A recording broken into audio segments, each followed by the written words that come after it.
they came back, we are confident that when these tractors spoil, we have people that will repair them. Next slide. So, transition from importation to local manufacture. It is very important to note that there is no alternative to local manufacture of our farm machinery. If we hope to guarantee sustainable food security, local manufacture will substantially reduce the cost of the machinery. There will be no need for forex. You don't need forex, and you don't need to pay for import duty, freight, or an insurance and other related costs. It will enhance ready availability of spare parts, hence reduce downtime, waiting for parts to fix broken down equipment, especially at peak period of operation. There are, however, necessary steps to follow while transiting as a nation from import dependent to local manufacture.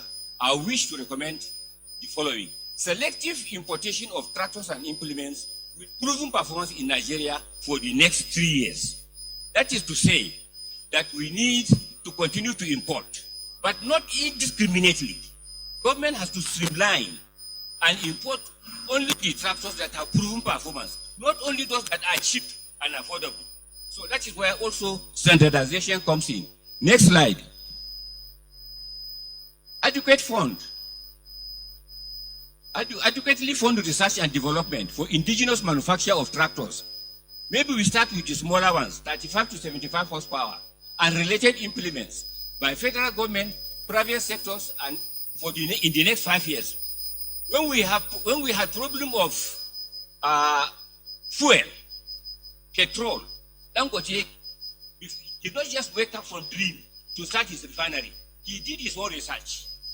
And now we are self-reliant in producing refined fuel to meet our needs, and he's even exporting. So we will invite, or we will support or encourage businessmen to also go to fund research and development for the manufacture of machinery. Commence the local production of farm machinery and equipment in the next 6 years. That should be solely indigenous or in partnership with other investors. In countries like China, India, even though they manufacture, there are other products that go there to manufacture their own products. So there is nothing wrong in Nigeria also partnering with other people to set up tractor manufacturing plants in Nigeria. So, federal government to revive the operation of our steel rolling mills to provide adequate raw materials required for the manufacture of farm machinery. We need steel and the petroleum byproducts for the plastic parts like the bodies and other things. So this has to be encouraged, but you cannot be able to do that without steady power supply. So our government has to work towards that. Next supply. Transiting. So provide long-term loan for manufacture at single-digit interest rate for a tenure of 15 to 20 years. That is what is done in developed countries. They provide long-term loan to these manufacturers because before you set up your assembly plant, it will take time, it will take money, and you will not get your money in a very short period. So government also has to provide another source of funding at single-digit interest rate if we are interested as a nation to start manufacturing our own. Then provide medium-term loan for off-takers. That is large-scale farmers, mechanization service providers, and small-scale farmers.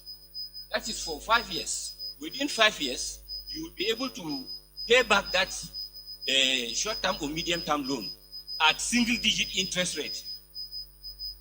I was shocked when government was saying those who want to take the present machines will pay 15% interest rate.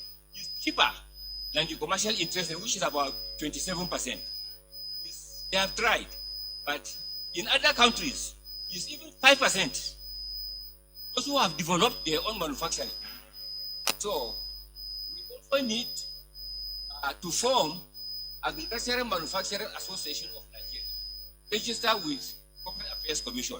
As I was telling you, it was agricultural machinery manufacturers that gathered their money to pay for my ticket to go there as a government agent from Nigeria to go and visit their plants in Argentina to see whether we can buy some of these machines. Nothing stops us in Nigeria also to form an association And there is no better people to form that association than our own institution.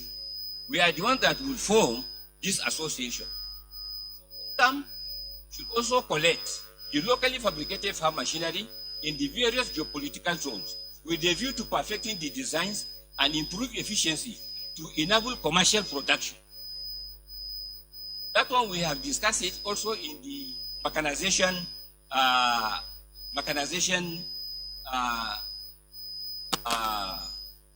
manual for the country. So NCAM can do that. They can decide to decentralize and do that training. Next slide. The final slide. The final slide.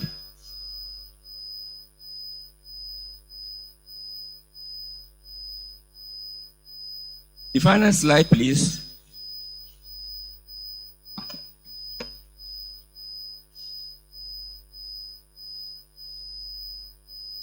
In conclusion, I wish to suggest that the leadership of Nigerian Institution of Agricultural Engineers,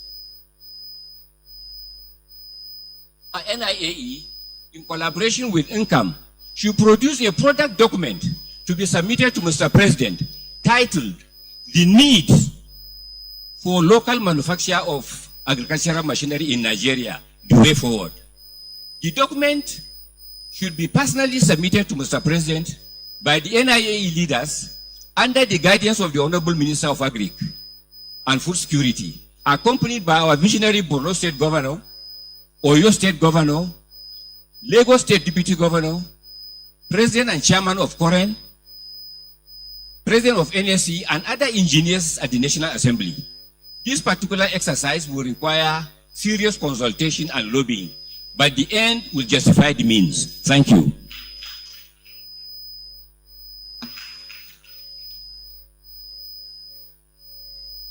Please, we can do better than that. Let's put our hands together for him.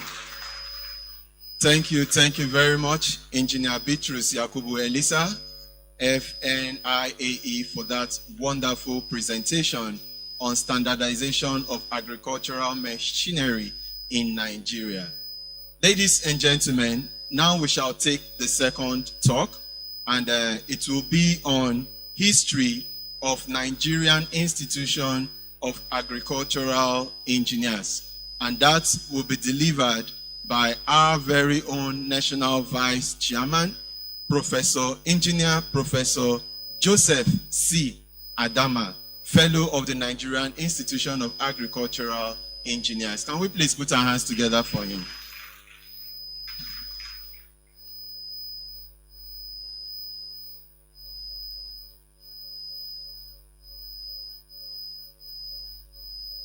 Good morning, audience. What I'm going to do now is just a forerunner.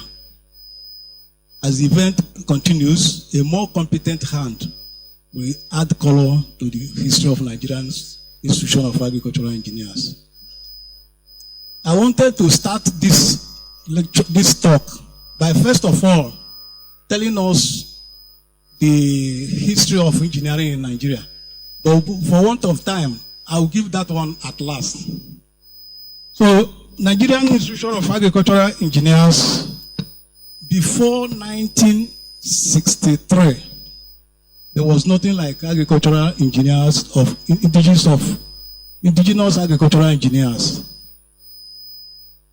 It was all engineering projects were being handled by expatriates.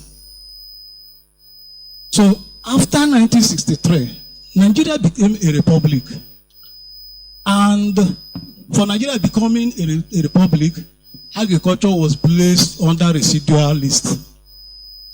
Regions were made to take care of their agricultural ventures. So the Southeast region now decided to send some people to Israel, Institute of Technology Israel, where they were trained. Southwest also sent. People sent include Engineer Kolawole, Engineer Sunsoya, and E.O. Dibo, and Azodo, and all the rest of them. So, but before 1967, there was no society called Nigerian Institution of Agricultural Engineers. But indigenous agricultural engineers were meeting to discuss issues relating to agriculture in Nigeria.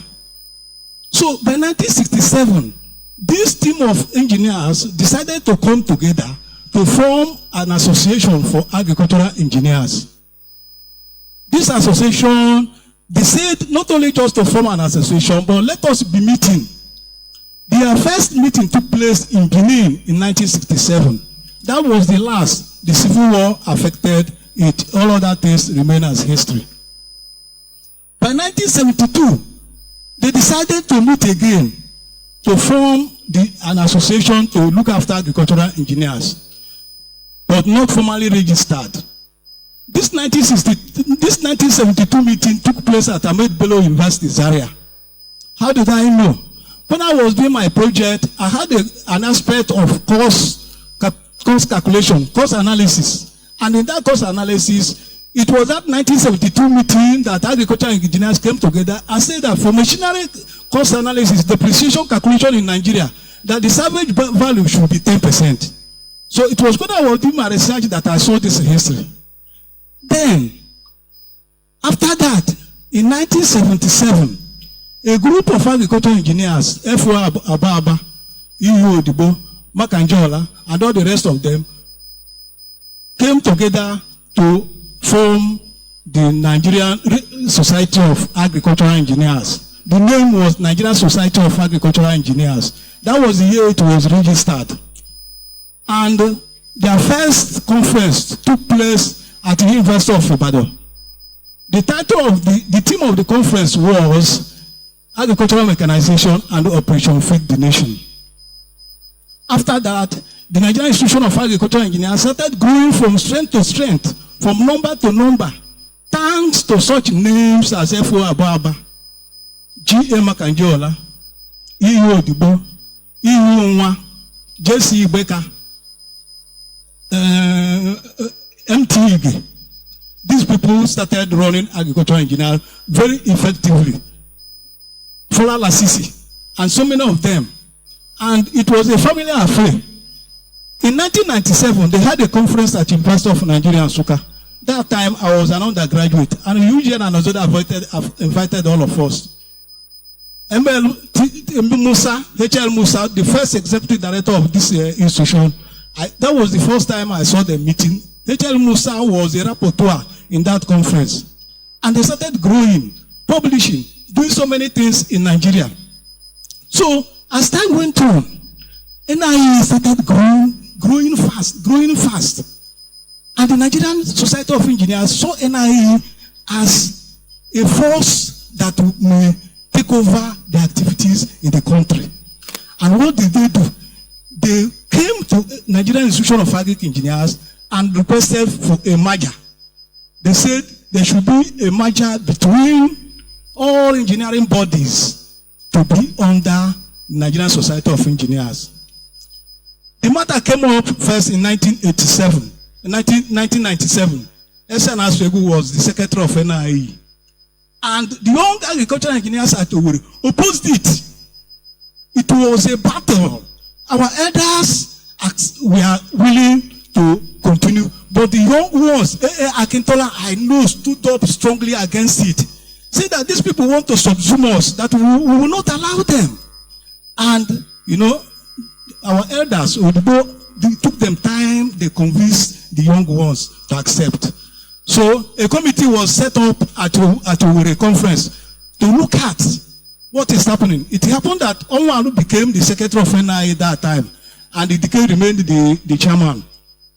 Members of the committee are E.U. Odibo, Fola Lasisi, Gaspar, Onwalu, Oba Moses Adewi, and a good number of others. So when they now finished, we converged at Lagos. When you hear of Lagos 98, Olorufeni, are you here? They converged 98 and read out the outcome of the report, agreements. So when the AGM looked at the reports, they said that if NSC will agree to sign this report, that we can go for the merger. But only if they can agree. One of the contents of the merger, I wanted to read them out, but the fact that there's no time, one of the contents of the merger agreement was that, one, the Nigerian Society of Agricultural Engineers will cease to answer Nigerian Society of Agricultural Engineers, but will answer Nigerian Institution of Agricultural Engineers. And the tag national president will no more be called president, but he should be called the chairman. That was how we changed from president to chairman. And another thing is that they will allow NIAE to continue their normal activities the way they have been doing it. Because the fear of the people who were opposing the merger was that they are not going to allow us to do our things the way we are doing it. So we are giving the go-ahead to do the things we are doing as before, including organizing conferences, giving our fellows, and all the rest of them. So we continue that way. Now, to sign the merger was in 1999.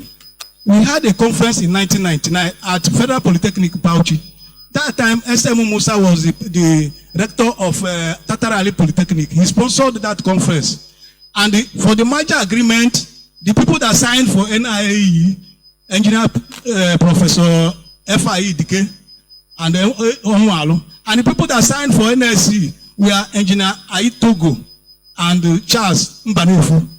So, in that agreement also, it was agreed that all members of Nigerian Society of Agricultural Engineers will not go for NSC examination, that it will be a unilateral transfer. And all fellows that have been confirmed by the Nigerian Society of Agricultural Engineers should transfer as fellows of Nigerian Society of Engineers. And that was how so many of NIE members transformed to become fellow. So many other people didn't go for exam. In fact, I was a beneficiary because I was preparing for NSC exam. And when that announcement came, I was transferred. So that was how I got my number. So not only that, we continued doing our things in the normal way. And NIE, between 1977, when we started, has had 48 conferences and annual general meetings. And all these general meetings were combined with national and international conferences. The first international conferences started from University of Ibadan. That was 2000. From the 2000, we started having our national conference, international conferences. We used to do fellowship induction, used to be at our conferences. But as we started growing in strength, NIE started to change from giving fellows, a fellowship, time of fellowship became an event of its own. And that's what we have been up to today. We have continued and continued and continued. And NIE has also produced agricultural engineers that have contributed immensely to national development of this country. We can proudly say that the Nigerian Institution of Agricultural Engineers has produced a sitting governor.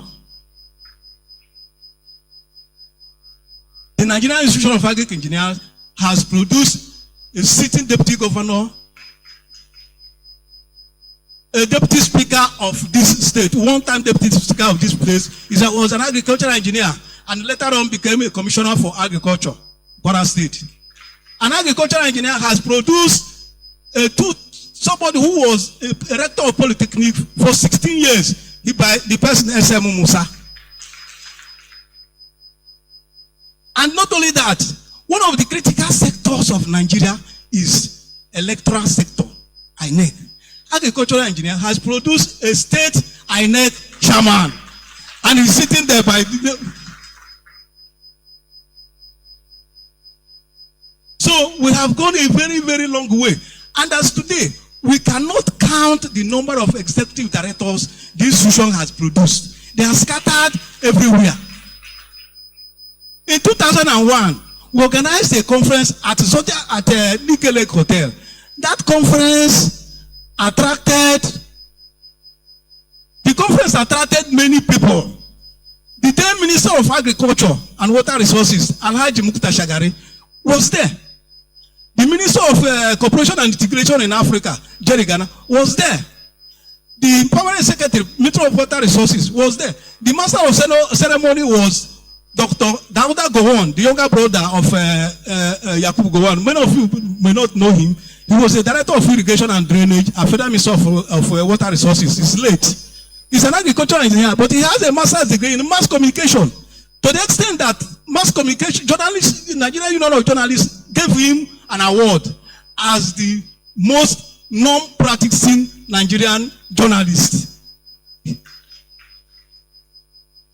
We also have some agricultural engineers who have feared it because there's one thing special with agricultural engineering.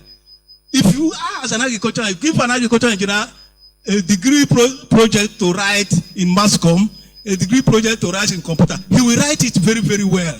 And people may think that it's not written by an agricultural engineer.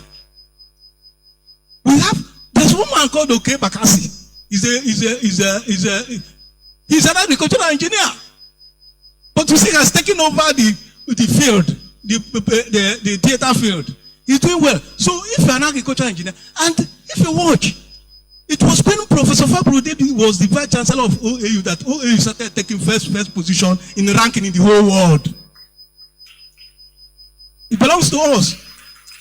It's because of our training.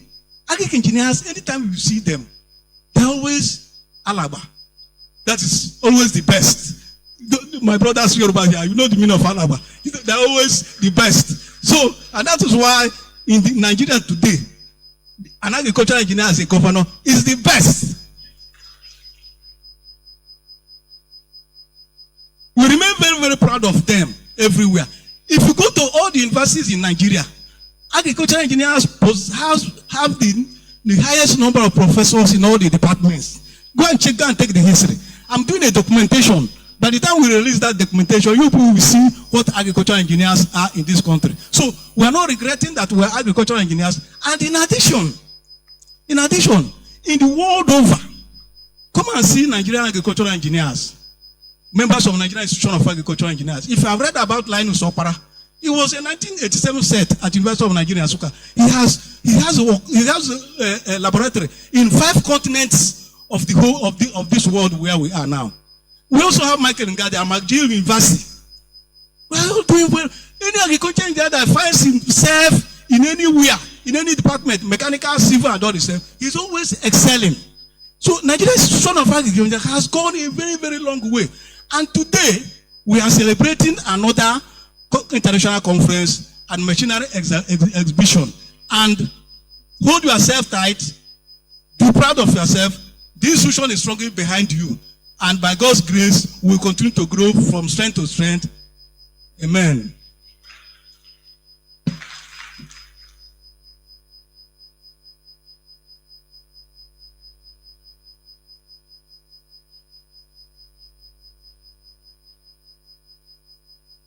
This one, Prof, ended with amen. I'm very sure agricultural engineers are doing very great. Please, can you put your hands together for yourselves? Put your hands together for yourselves. Then, let us tell ourselves, I am proud to be an agricultural engineer. Okay, now you have said that in English. So I want you to confuse the hall. Let's confuse the place. Turn to your neighbor, use your dialect to tell the person, you are proud to be an agricultural engineer. Let's do it.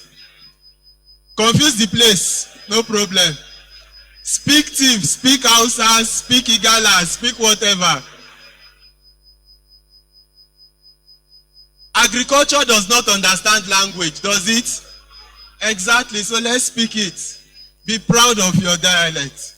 Thank you very much. Thank you very much. So we'll listen to some light music as we prepare to begin this event. Thank you. Light music.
Da